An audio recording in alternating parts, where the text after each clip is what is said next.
really have a passion for the cattle industry. I've grown up around cattle, and I can remember seeing my first cow with my great-grandfather taking me out and looking at an old horned Hereford cow at about 3 years old.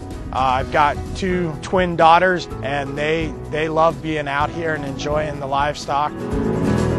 My wife said that they're definitely my children because they can identify a cow at probably 200 yards without an ear tag. Dustin Heeter, and we're at Heritage Hill Farms in Saltsburg, Pennsylvania.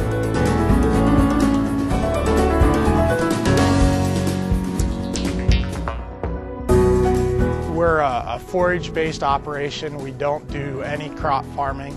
There's a lot of grass that isn't utilized in this area and across the state to probably the extent that it would be in other parts of the country. When I was looking at opportunities to utilize the grass without a large amount of investment that offered some return, the stocker cattle seemed like a natural fit.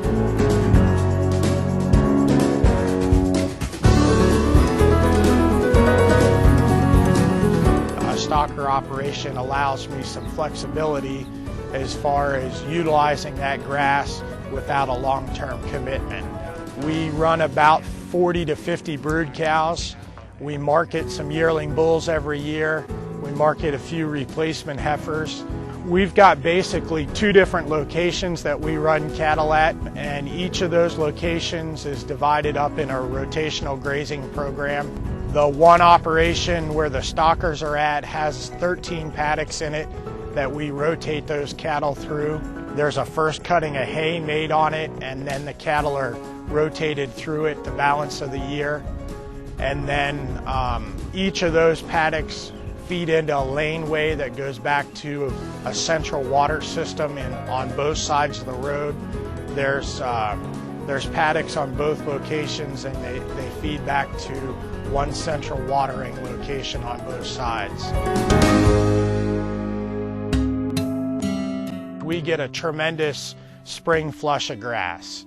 The challenge is that questionable time frame when there's green out there and it's starting to grow, and you kind of need to start to graze it a little bit earlier than might be ideal, because if you wait until ideal situations, you'll never get through all of your paddocks and maintain the productivity across the board. And that's one of the reasons why I make hay on part of my grazing ground, is because you never have the number to utilize all that spring flush of grass. So you make one cutting of hay on part of that ground, and that brings that grass back into a productive forage standpoint to utilize with the livestock later on.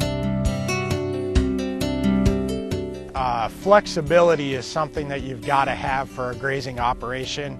Intensive or rotational grazing, I guess, is what I see as the best use. The productivity of this ground has probably tripled in the time frame that I've put it into a rotational grazing program, just by allowing the forages to mature and have time to build up root reserves and move forward from there.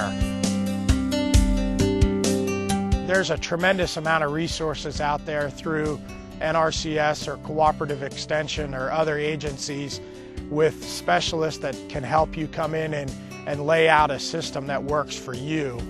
I guess the first thing in my mind is to set a goal as what you want to accomplish, and decide what you want, the livestock that you want to raise, look at the level of time you want to invest in it, and the money that you want to invest into fencing and watering systems. There's not a textbook way of laying a grid on top of a piece of ground and coming up with a design.